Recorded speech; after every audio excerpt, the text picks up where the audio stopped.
Santo. Amén, alabado sea el Señor.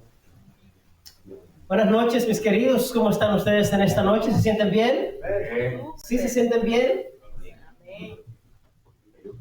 Qué bueno que se sienten bien. Yo también me siento bien. Hoy no hace tanto frío como la semana pasada. Pero gracias a Dios por la nieve, por el frío, mi estación favorita.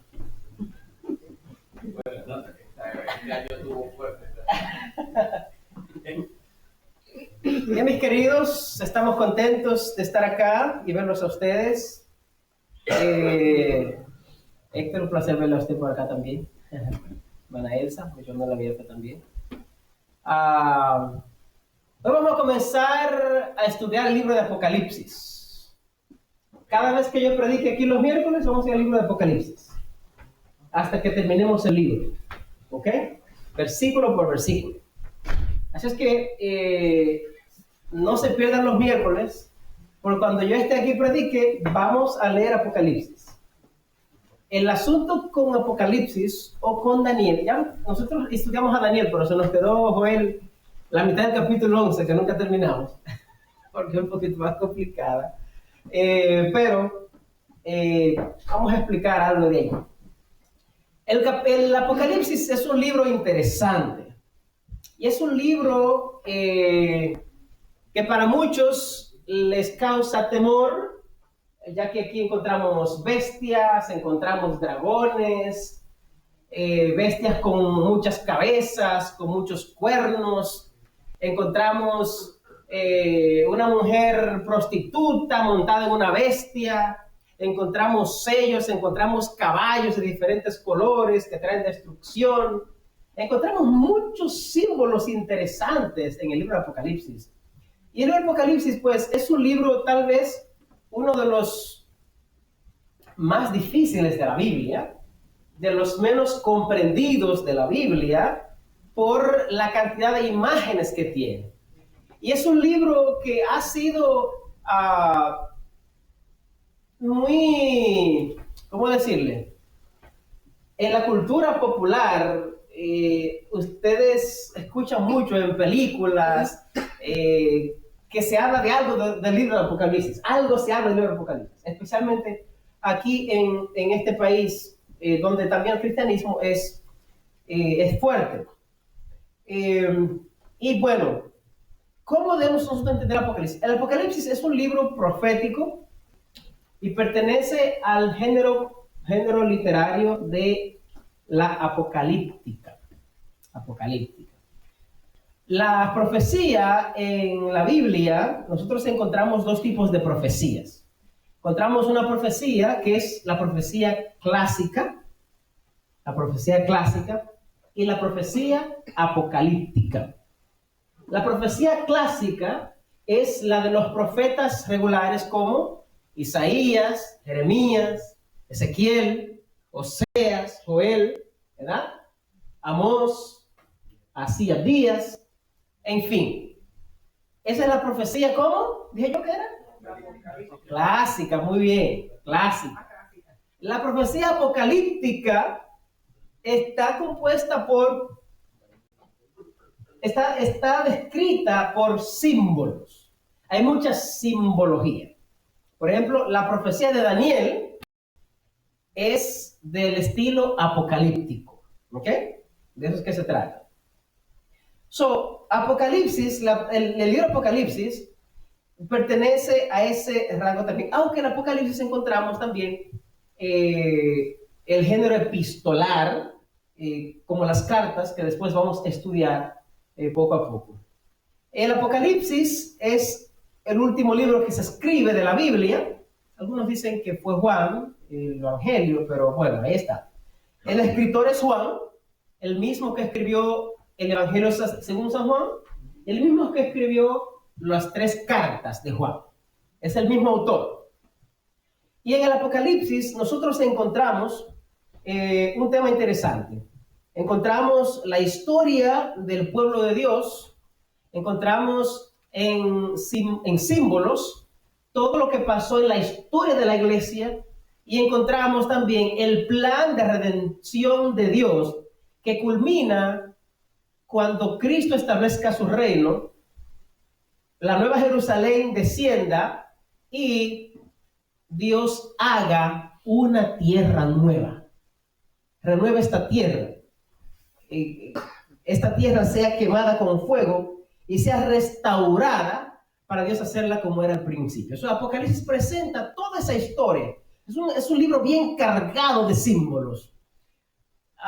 No siempre podemos entender todos los símbolos de Apocalipsis.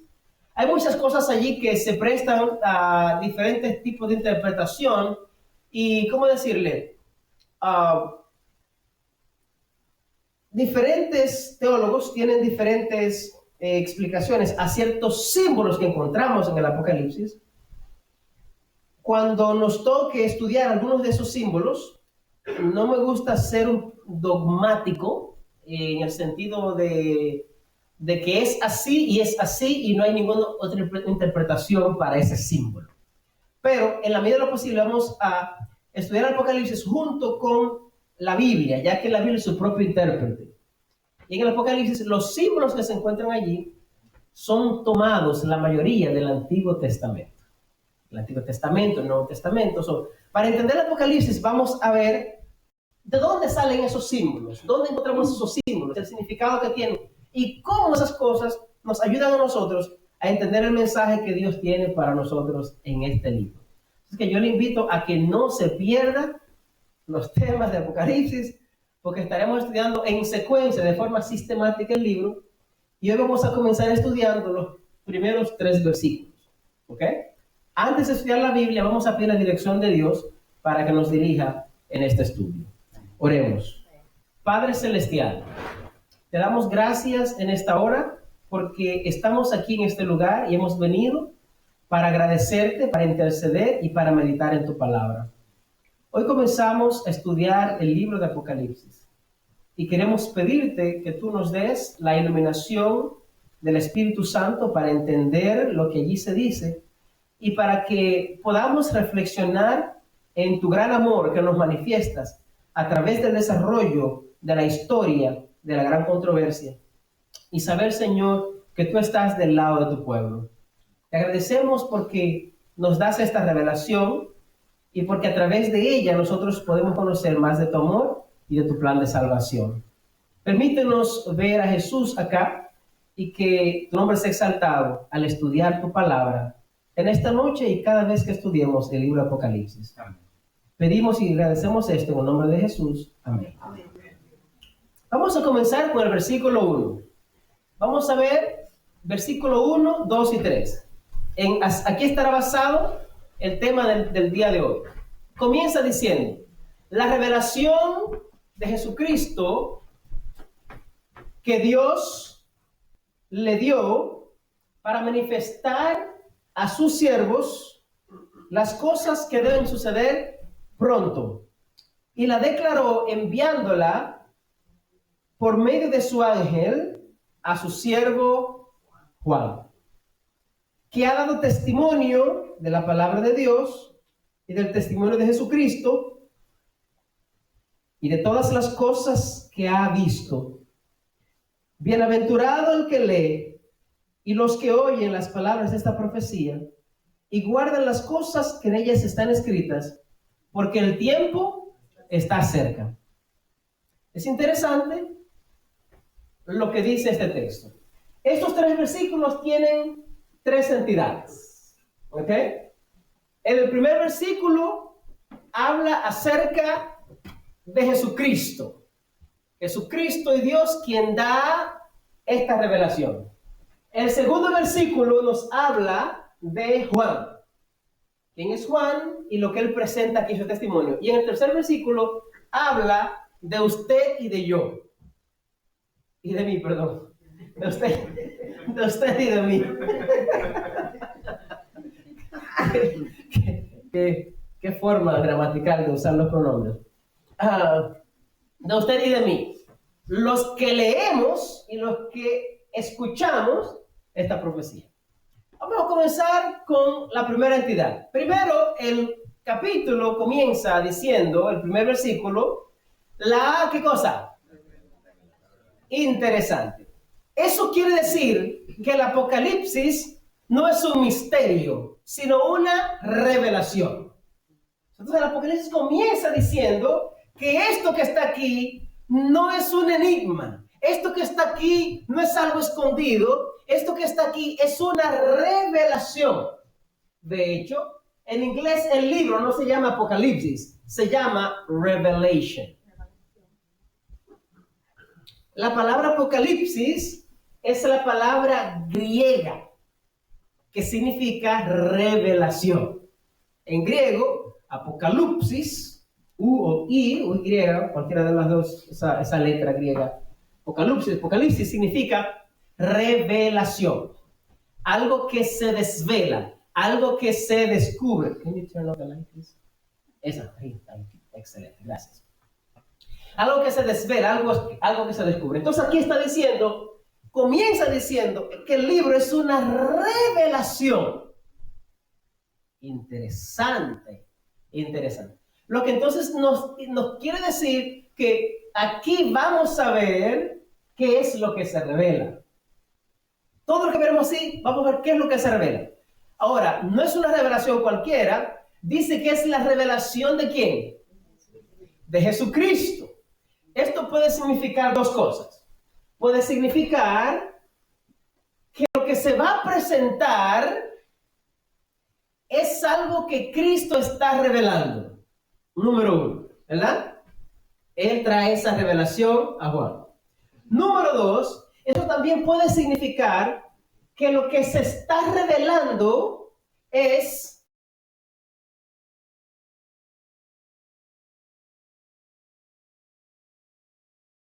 quien se está revelando en el libro. Está revelando su carácter, está revelando lo que él hace, está revelando quién es él.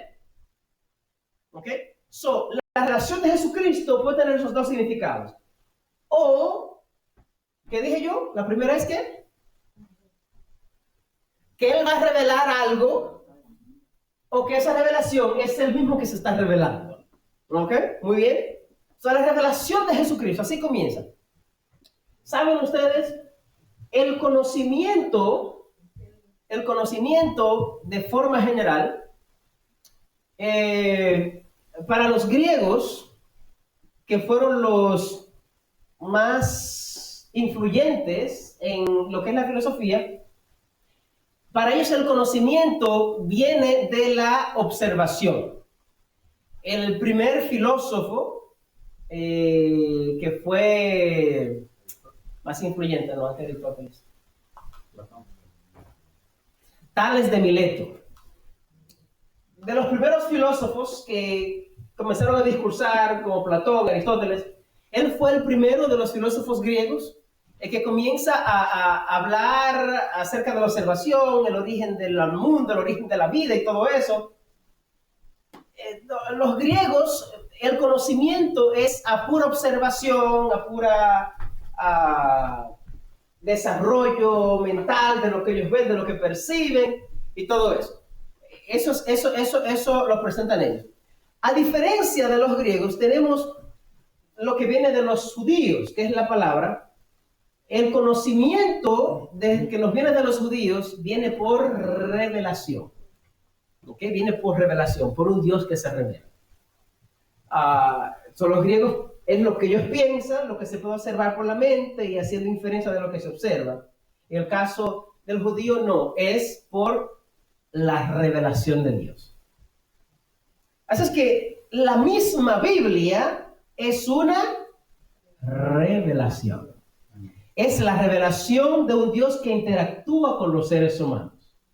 Es la revelación de un Dios que llama a un hombre, hace una gran nación. Es la revelación de un Dios que crea todo. Es la revelación de Dios que todo lo origina. Y es interesante porque todos los seres humanos tienen una idea de Dios. Aunque no lo puedan explicar, aún en las sociedades más primitivas, cuando se enfrentaban al mundo natural que no pueden explicar, pues adoraban a esas cosas grandiosas como el sol que sale y da luz para todos, la luna, las estrellas, ese tipo de cosas. O sea, en toda sociedad siempre ha habido una idea, incluso con los griegos, ellos tenían también sus dioses. Ellos tenían una cosmovisión que fue heredada de la gente de Mesopotamia, Babilonia, Canaán. Y ellos también adoptaron ese tipo de mitología griega, en los cuales los dioses están en guerra y en fin, los titanes, cómo se originan ellos y todo eso, también tiene esa parte. Pero en la Biblia nos llega la revelación de un Dios que es presentado, no que puede ser fabricado de palo, de piedra, como también tenían los griegos. Tenían dioses de muchas maneras. Zeus era el dios principal. 12 dioses principales tenían ellos. Pero el Dios de la Biblia es un Dios que se presenta diferente a los demás dioses. Dios se revela a la humanidad a través del pueblo de Israel, y como Dios se revela a ellos, se revela en un contexto donde la gente cree en dioses de piedra, en dioses de palo, en dioses que se pueden cargar, en estatuas, en todo eso. Dios se revela a este pueblo, y este pueblo es un poco raro, porque en la sociedad del momento, ¿cómo que tú vas a creer en un Dios que no se puede ver? En un Dios que tú no puedes tocar, en un Dios que tú no puedes cargar ni adorar así, tangiblemente. Entonces, ese Dios que se revela en la Biblia, ese Dios invisible, ese Dios que interactúa con el pueblo de Israel, entonces, a través de los profetas del Antiguo Testamento, deja un legado, lo que hoy nosotros tenemos como la escritura o la revelación de Dios. Dios se revela de 3 maneras fundamentales: a través de la naturaleza, a través de Cristo y a través de la palabra de Dios, a través de la Biblia. La Biblia completa es una revelación, ¿verdad? Pero el libro de Apocalipsis también dice que el libro de Apocalipsis revela a Cristo Jesús. Es una revelación de Cristo Jesús. Jesús dijo en San Juan 5:39: ustedes escudriñan la escritura porque a vosotros os parece que en ellas tenéis la vida eterna. Y ellas son las que dan testimonio de mí, pero ustedes no quieren venir a mí para que tengan vida. Toda la escritura da testimonio ¿de quién? De Jesús. Toda la escritura da testimonio de Jesús. El Antiguo Testamento presenta al Mesías que vendría, el Nuevo Testamento presenta al Mesías que ya vino. Y explican los autores del Nuevo Testamento a ese Mesías. Ahora, de forma especial, Apocalipsis va a revelar una fase de Cristo Jesús en muchos símbolos. Y va a presentar a un Cristo que está envuelto en una gran controversia y está de parte de su pueblo en todo momento. Y nosotros vamos a ver en el capítulo 1 cómo Dios se le va a revelar a Juan. El capítulo 1 y después va a ser interesante. No se pierdan los estudios que vamos a tener de Apocalipsis, porque vamos a disfrutar mucho de este estudio. La revelación de Jesucristo que Dios le dio, ¿a quién se la dio? Se la dio a Juan. Pero eso lo dice ya en la última frase. Si obviamos todo lo más que dice, vamos a la parte final del versículo 1, que Dios le dio, vamos todo, a su siervo Juan. ¿Ok? La revelación se le fue dada a su siervo Juan. Pero vamos a ver qué está en eso. ¿Para qué Cristo revela esto? ¿Para qué Cristo se revela de forma especial? ¿O para qué Él va a revelar lo que Él le va a revelar a Juan? ¿Para qué cosa? Dice aquí: para manifestar a sus siervos las cosas que deben suceder pronto. Entonces, ¿para qué Jesús revela esto? ¿Para qué? Para manifestar las cosas que deben suceder ¿cómo? Pronto. Cuando Juan escribe este libro, estamos hablando del año 96, 97 después de Cristo. En otras palabras, Juan es el último discípulo, el que sobrevive a todos los 11 discípulos. Era el más joven y aquí hay algo interesante. Lo voy a decir cuando vayamos al versículo 2. Manifestar las cosas que han de suceder pronto. En otras palabras, estamos hablando que esto fue escrito a finales del siglo I. Es evidente entonces que lo que Cristo va a revelar aquí en el libro de Apocalipsis son cosas que van a ocurrir de ese momento en adelante. O por lo menos del período de la iglesia cristiana en adelante. Pero también vamos a ver que muchas de las imágenes que vamos a usar Apocalipsis la va a tomar del Antiguo Testamento, de cosas que ya han pasado. De hecho, Apocalipsis debe ser estudiado junto con Daniel, porque en Apocalipsis son dos caras de la misma moneda. Y muchos de los símbolos de Apocalipsis son de Daniel. Y mucha de la interpretación de los símbolos de Apocalipsis también vienen de Daniel. Entender a Daniel, y ya hemos estudiado el libro de Daniel, especialmente las profecías del capítulo 2, del capítulo 7, del capítulo 8 y del capítulo 9, ya la estudiamos hace ya 2 años, ¿verdad que sí, Jorge? Muchos de esos símbolos son interpretados de la misma manera porque tienen las mismas características. Hay una coordinación entre Daniel y Apocalipsis. De hecho, en un momento de uno de los capítulos vamos a ver cómo vemos al libro de Daniel allí manifestado al fin del tiempo.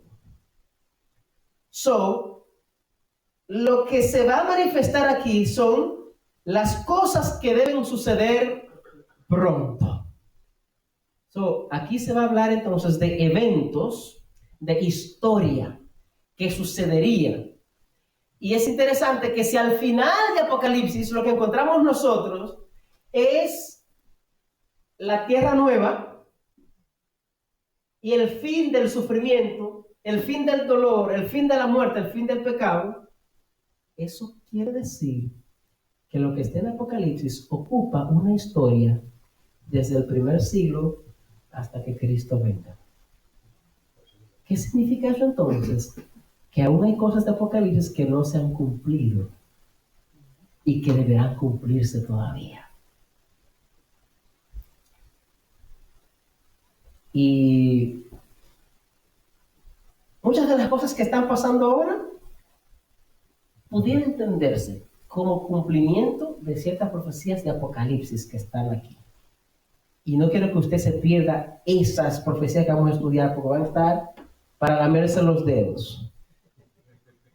Me lo estoy haciendo promoción para que no se me queden.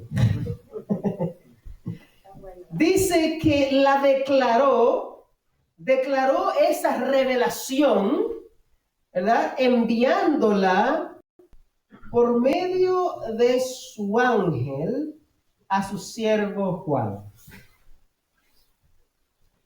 Aquí encontramos en la Biblia, en Apocalipsis, que a veces habla Jesús directamente con Juan, pero también habla un ángel con Juan. ¿Ok? Y ustedes van a ver que en el libro de Apocalipsis, Juan, las visiones de Apocalipsis aparecen tanto en el cielo como en la tierra. Y hay un cambio de escenografía en todo el libro. A veces es en el cielo, a veces es en la tierra. Él sube al cielo en visión, ve cosas, está en la tierra, ve cosas en la tierra. El Apocalipsis pasa del cielo y la tierra, entre el cielo y la tierra, una comunicación entre el cielo y la tierra. Eso es lo que Dios quiere declarar aquí. Jesús se está revelando en Apocalipsis. El versículo 2 ahora dice, por su siervo Juan, ¿verdad? Ahora el versículo 2, ya hablamos de Jesús, vamos a ver de Juan. ¿Qué dice de Juan? Que ha dado testimonio, ¿sigue Héctor? De palabra de Dios y del testimonio de Jesucristo y de todas las cosas que ha dicho. Muy bien, entonces ahora se está hablando de Juan y dice que Juan ha dado testimonio. Es una palabra importante en Apocalipsis porque la vamos a encontrar muchas veces en el libro. ¿Ok? La palabra para testimonio en el griego es martureo, donde viene la palabra mártir. ¿Ok? Es una palabra muy importante en Apocalipsis. ¿Quién da un testimonio? Un testigo, perfectamente. Un testigo da un testimonio. ¿Y qué es un testigo?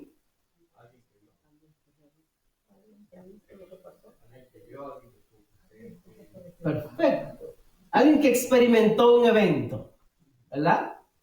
Y que fue percibido a través de los sentidos, ¿verdad? Y ahora, el evento percibido a través de los sentidos, la persona dice, o lo que vio, o lo que oyó, o lo que tocó, o lo que olió, ¿verdad? O lo que gustó.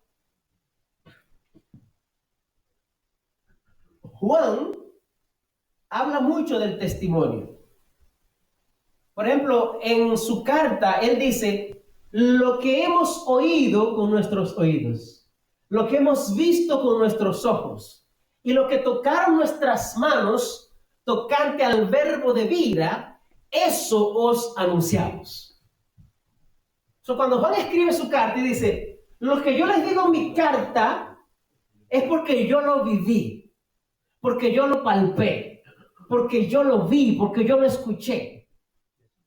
De modo que el testimonio que encontramos en la Biblia del Nuevo Testamento, de los apóstoles, es demasiado contundente para no creer que lo que está allí es verdad. Podemos rechazar el testimonio o podemos negar el testimonio. Pero lo que está allí, el testimonio de esa gente que escribió, que fueron testigos oculares, es un argumento poderoso para nosotros creer en Cristo Jesús. Amén.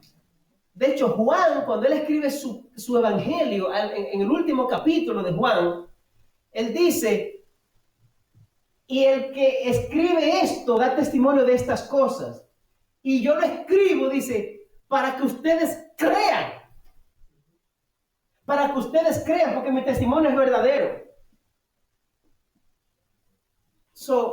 El creer en Jesús, la historicidad de Jesús, o no solamente la historicidad, porque muchos creen que Jesús existió y que fue un buen maestro, fue un buen filósofo, pero más de ahí no pasan. Pero Cristo fue más que un filósofo, más que un maestro. Cristo era Dios, el Cristo es Dios. Cristo no era como un Buda, como un Aristóteles, como un Platón. No, Cristo era más allá de eso. Aunque sus principios morales superan a cualquier principio de cualquier filósofo del mundo, Cristo no era un mero filósofo. Cristo era Dios y Cristo es Dios. Y eso hace la diferencia entre Cristo y los demás. Son los apóstoles que murieron, que dieron su vida, que eran al principio temerosos, que tenían miedo, que cuando fueron a buscar a Cristo para arrestarlo, se fueron y lo dejaron solo. Esos, cuando vieron la resurrección de Jesús, experimentaron, cambió sus vidas, al punto de que todos ellos murieron por el testimonio de Jesús. Pedro fue crucificado boca abajo. A Juan lo echaron en una caldera de aceite hirviendo. A otros lo apedrearon. Al mismo Pablo le quitaron la cabeza, lo decapitaron. Todos los discípulos, todos ellos, sin excepción ninguno, murieron como mártires. Juan no murió como mártir porque realmente cuando le echaron la olla de aceite hirviendo, a él no se quemó. Dios lo preservó. Y por eso es que después es que él escribe el libro de Apocalipsis. Vamos a ver después dónde era que él estaba cuando él escribió el libro de Apocalipsis. Pero Juan dice que él da testimonio de la palabra de Dios. Si Juan da testimonio, ¿qué dijimos que es un testigo? ¿Qué es un testimonio? No te vio, ¿no? Alguien que experimenta, ¿verdad que sí? Que vio, que oyó, que palpó. Juan está dando testimonio ¿de qué? De la palabra de Dios. ¿Saben? Juan es el único que describe a Jesús como la palabra. En el principio era el verbo. El verbo estaba con Dios y el verbo era Dios. Dios. Ahora dice que Juan da testimonio de la palabra. Y no solamente de la palabra escrita, sino de la palabra encarnada. Porque Apocalipsis es la revelación de Cristo Jesús. ¿Y quién lo está a través de quién se está dando la revelación? A través de Juan. El testimonio de Juan es el testimonio que él tuvo, no solamente de escuchar la palabra, pero también de vivir con la palabra con Cristo Jesús. ¿Por qué el Apocalipsis se le dio a Juan y no a Pedro? De hecho, hay un apócrifo que se llama el Apocalipsis de Pedro. Unos libros que escribieron unos agnósticos durante el segundo siglo de la era cristiana. Aparecieron muchos escritos espurios. Hay uno del Código da Vinci. ¿Han escuchado eso del Código da Vinci? Que habla de que cuando... Muchas cosas que dice de Jesús, pero esos son escritos de los primeros siglos de Cristo, con nombres supuestamente de los apóstoles que supuestamente escribieron, pero mentira, no fueron los apóstoles que escribieron. Otras personas escribieron cosas que no fueron de los apóstoles, y ahí salen muchas ideas interesantes y extrañas. Pero Juan da un testimonio de la palabra. ¿Por qué? ¿Por qué no a otro apóstol? ¿Por qué a Juan? ¿Por qué a Juan? No sé la razón realmente, porque solo Dios en su infinita sabiduría sabe por qué a quién elige para hacer lo que hace, cuál es el medio que él va a usar para revelar a quien sea. Sin embargo, hay un texto que quiero que leamos. Se encuentra en Salmo capítulo 25. Vamos a Salmo capítulo 25. Sí.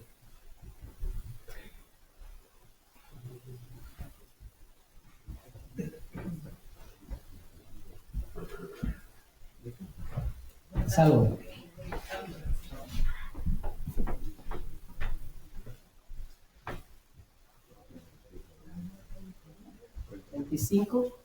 Versículo 14. ¿Qué dice allí? Salmo capítulo 25, versículo 14. La comunión íntima de Jehová es con los que le temen, y a ellos hará conocer su pacto. Muy bien. ¿Qué dice el texto? La comunión íntima de Jehová es con los que le temen. Ok, hay una palabra clave allí. Y es la palabra íntima. Intimidad, ¿verdad? Intimidad. Dice, la comunión íntima de Jehová. La intimidad de Dios es con los que le temen. A ellos les hará conocer su pacto. A ellos les revelará su pacto. ¿Saben ustedes? De los 12 discípulos, Juan era el que más cerca estuvo de Jesús. Salud. Juan fue el único discípulo que nunca abandonó a Jesús. Que incluso cuando fue llevado delante del concilio, Juan siempre estuvo allí. Pedro lo negó, pero Juan siempre estuvo allí con Jesús. Cuando estaban en la cena reunidos, ¿dónde estaba Juan? Recostado en el pecho de Jesús. Juan era un adolescente cuando Cristo lo llamó. Bueno, adolescente, ya en los últimos años de su adolescencia. Pero Juan era un jovencito cuando Cristo lo llamó como discípulo. No creo que tenía 20 años cuando Juan comenzó a ser discípulo de Jesús. Juan era el más muchacho y era el que más estaba pegado a Jesús. Al punto que Juan fue conocido como el discípulo amado. ¿Cómo yo sé que Juan fue el discípulo amado? Bueno, porque el mismo Juan lo dice. En el último capítulo de Juan, dice, lo voy a leer para que ustedes lo vean. El último capítulo de Juan, del Evangelio de San Juan, el Evangelio según San Juan, dice lo siguiente. Capítulo 21. Pedro había negado a Jesús. Y cuando lo hubo negado, Cristo resucitó y Jesús trató de confirmar otra vez a Pedro. Y le dijo a Pedro, Pedro, ¿tú me amas? Y él dice, sí te amo, Señor. Y se lo preguntó 3 veces. Al final dijo, de verdad, pero tú me amas. Y Pedro dijo, Señor, tú sabes todas las cosas, tú sabes que en realidad yo te amo. Y entonces Jesús le dice, bueno, apacienta mis ovejas. El versículo 20 entonces dice, volviéndose Pedro, vio que le seguía el discípulo a quien amaba Jesús. Interesante, ¿no? Entonces había un discípulo a quien amaba Jesús. O sea, no había... Eso no era amor escondido. Eso era amor público. ¿Ok? A quien amaba a Jesús. El discípulo a quien amaba a Jesús. También Lázaro no era discípulo, pero Lázaro también, Jesús amaba a Lázaro. Pero en este caso es el discípulo.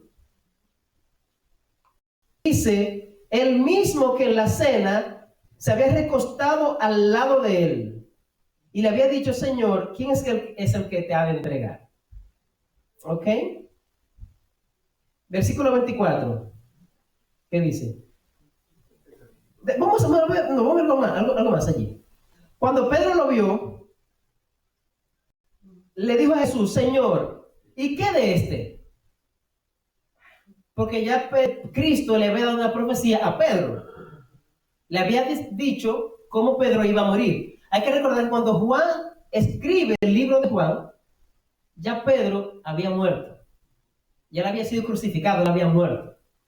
Cuando Juan escribe lo que pasó con Pedro aquí, lo escribe después de la muerte de Pedro. Lo que Jesús dice en el versículo 10, refiriéndose a la muerte de Pedro, Juan explica que eso que dijo Jesús en el versículo 18, Juan explica en el versículo 19, que eso que él dijo se refería a la muerte de Pedro. Pero eso no es lo que quiero presentar en este momento. Dice, Pedro le pregunta, ¿y ahí, Señor, y este? Jesús le dijo, si yo quiero que este se quede hasta que yo venga, ¿a ti qué te importa? Sígueme tú. Bueno, esa fue la palabra que usó. La palabra que usó fue, ¿qué a ti? ¿Ok? Yo estoy usando mis propias palabras, diciendo, ¿por qué te interesas por eso? ¿Ok?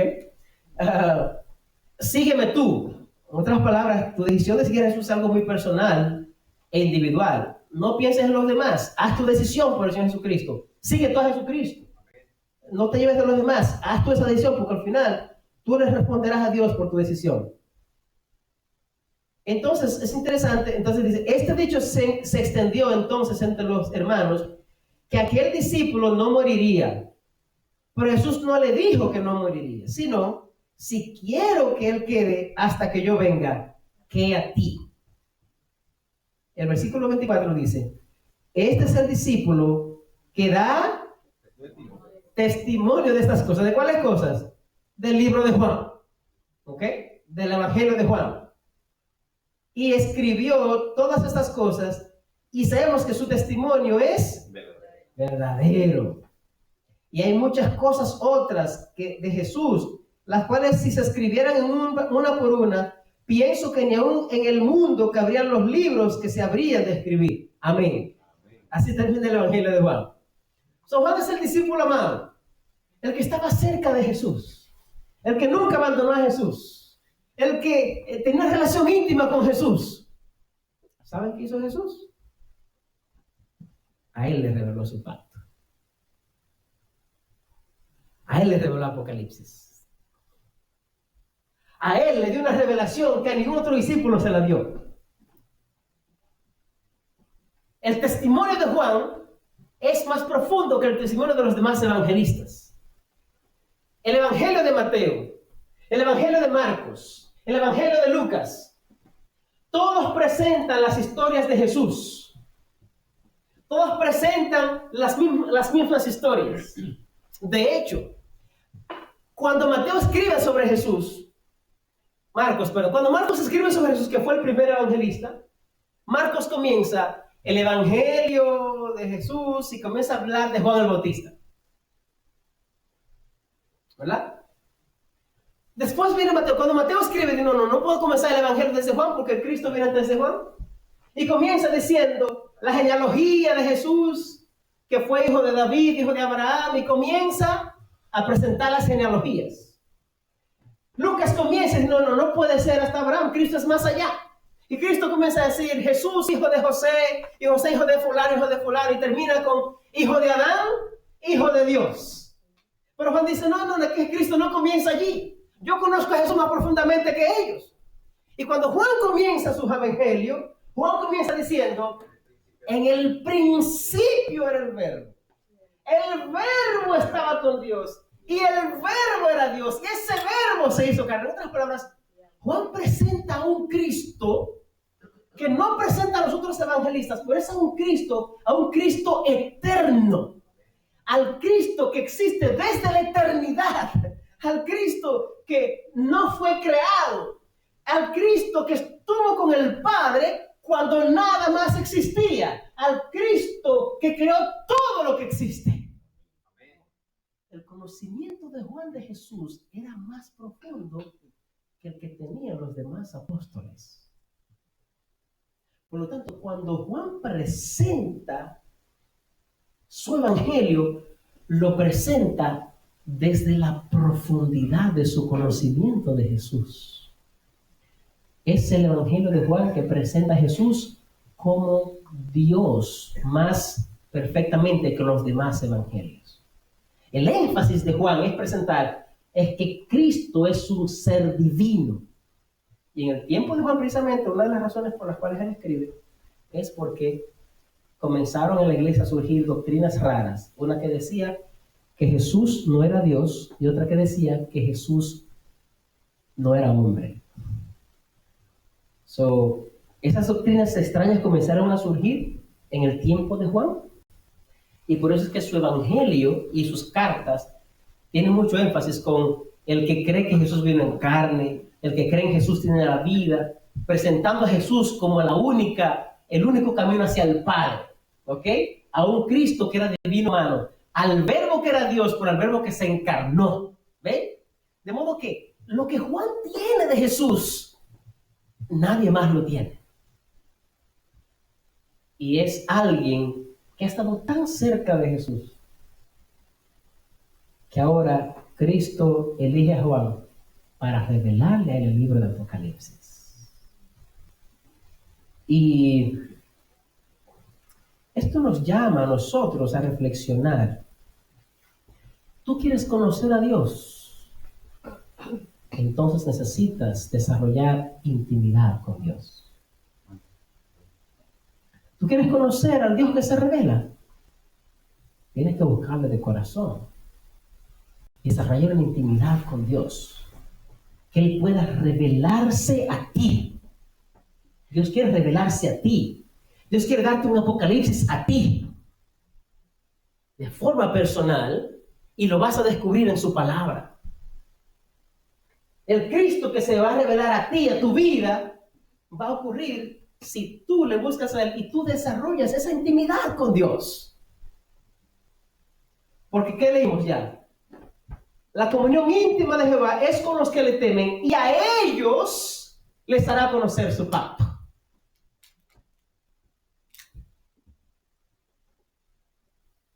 Así es que este es el Juan que dio testimonio de la palabra de Dios. Ese es el Juan que sabe lo que está diciendo. Y su testimonio es verdadero. Para que ustedes que escuchan, para que yo que leo, que ustedes que leen, para que creamos. O sea, la palabra de Dios es profunda y es eficaz. Y cuando tú la estudias, esto no pudo venir por voluntad humana. Esto no pudo venir por voluntad humana. Eso tuvo que venir de Dios. El tercer versículo, con lo terminamos, me extendí demasiado ya.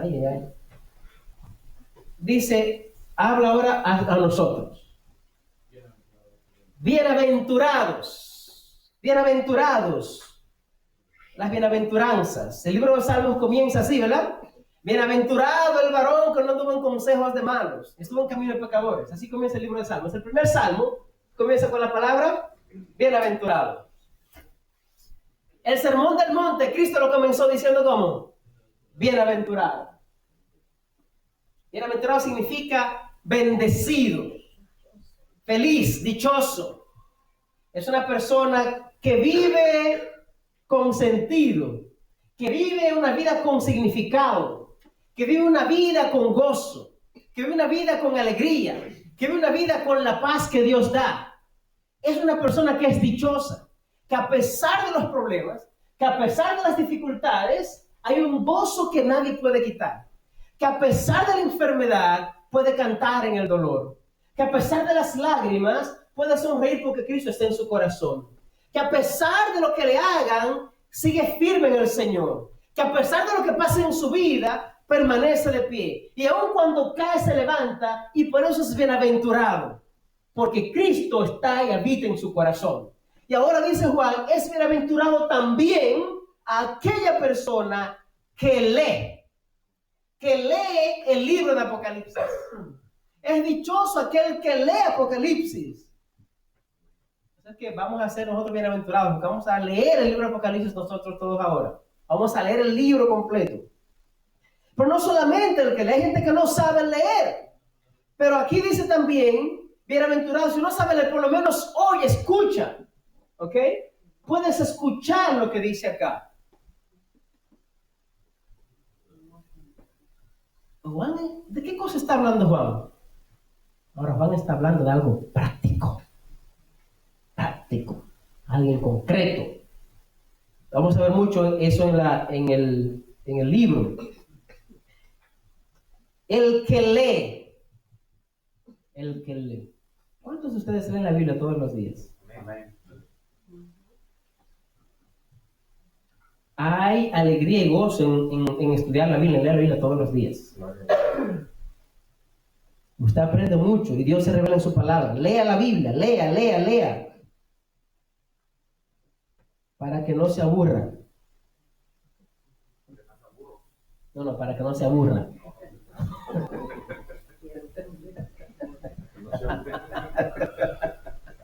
It's a double intent.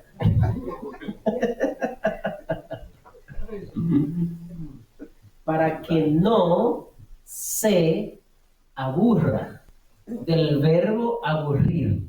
¿Okay? No, para que no sea burra. Para que no se aburra. Lea, tiene que leer. Bienaventurados los que leen, pero también los que oyen. Los que oyen.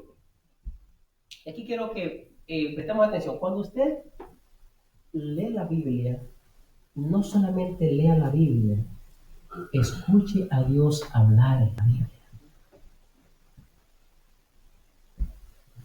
Usted puede leer, pero puede que no escuche lo que Dios le puede estar hablando en la palabra de Dios. Entonces, usted debe ser, primero, cuando usted lee la Biblia, tiene que orar a Dios. Pidiéndole a Dios, Señor, yo quiero que tú me hables en lo que yo voy a estudiar en la Biblia ahora. Dime algo aquí. ¿Qué tú me quieres decir aquí, en esta porción bíblica? Aunque sea una cosa, Señor, dime. Y cuando tú vas a la Biblia con humildad de corazón y vas de verdad queriendo escuchar el mensaje de Dios para ti, en ese texto que tú vas a leer, Dios te va a hablar. Y Dios se va a revelar a ti. Y poco a poco, a través de tu lectura de la Biblia, escuchando a Dios hablar, es así como es escuchar la palabra. Escuchar, me refiero a meditar en lo que tú acabas de leer. Es así como tu fe crece, dice Romanos capítulo 10-17. La fe viene por el oír la palabra de Dios. Por lo tanto, cuando tú lees la Biblia, también trata de escuchar a Dios hablar en la Biblia. Bienaventurado el que lee, el que oye, y número 3, y guarda las cosas en ella escritas. En otras palabras, esta profecía tiene muchas cosas que son para guardar. ¿Ok? Son para guardar. ¿Por qué? Porque el tiempo está cerca. En otras palabras, lo que presenta Apocalipsis, mi querido, es para que usted se prepare porque el tiempo está cerca. Lo que enseña Apocalipsis es para que usted prepare su vida con Dios, porque el tiempo está cerca. Y usted no sabe cuán cerca es cerca para usted. Porque hablamos que Cristo viene pronto, el tiempo está cerca, viene Cristo, pero el tiempo puede estar cerca para mí y me muero mañana. Si el tiempo está siempre cerca para mí, entonces yo debo estar preparado siempre. Y Apocalipsis dice que no solamente leamos, sino que escuchemos y guardemos lo que hay aquí, porque el tiempo está cerca. Dios te bendiga en esta noche. Amén. Espero que, ha sido bien cargado, ¿verdad? Pero Dios es bueno y a través de su palabra podemos crecer espiritualmente. Oramos para que, en primer lugar, nosotros podamos buscar que Dios se revele a nosotros. Pídele a Dios que se revele a ti de forma especial. Número 2, experimenta a Dios en tu vida y que tú tengas un testimonio que dar. Tú no puedes hablar de algo de alguien que tú no has experimentado. Tú no puedes hablar de un Cristo que tú no conoces. Yo te invito a que, como Juan también lo hizo, que tú conozcas a Jesús. Que desarrolles intimidad con Jesús, como Juan también la desarrolló. Y en tercer lugar, que tú y yo podamos ser lectores atentos, que escuchamos a Dios hablar, pero que tampoco somos oidores de la palabra, sino también hacedores de la palabra. Que Dios nos bendiga en esta noche. Vamos a rellenarnos para orar y concluir.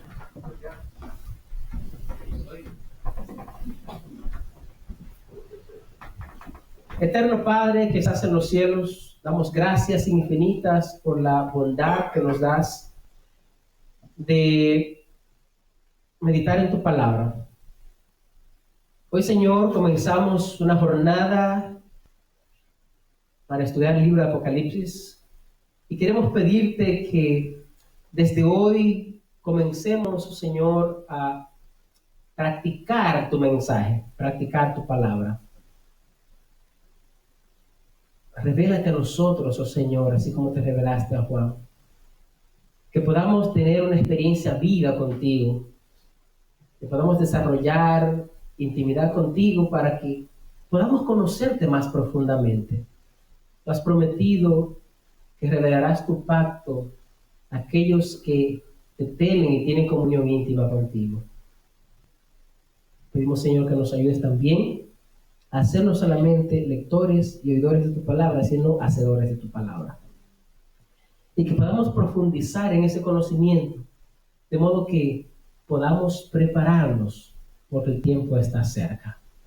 Te pido que cada persona aquí, Señor, tome su decisión antes que sea muy tarde y que cuando sea que el tiempo llegue, estemos listos para ver a Jesús venir en gloria y vivir con Él para siempre. Amén.